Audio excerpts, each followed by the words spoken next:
Hey there, welcome to Life Noggin.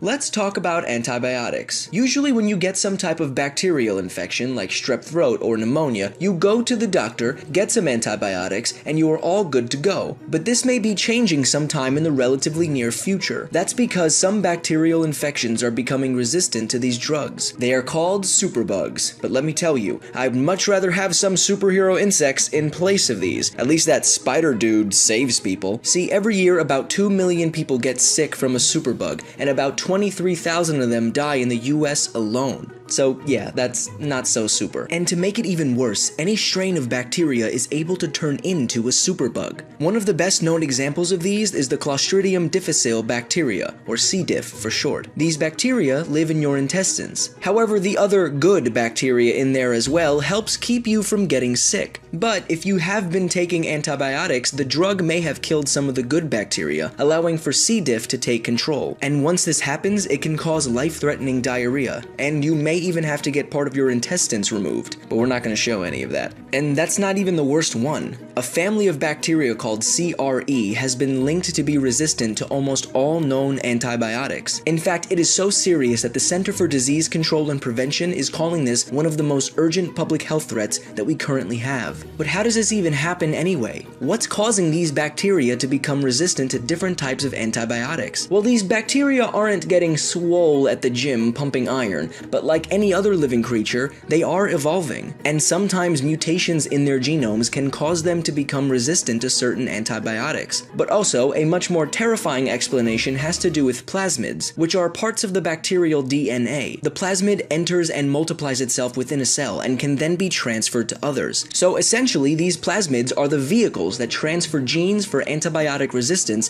between different bacterial species. Or in plain English, plasmids are part of the reason that one day, antibiotics may not be able to help your strep throat anymore.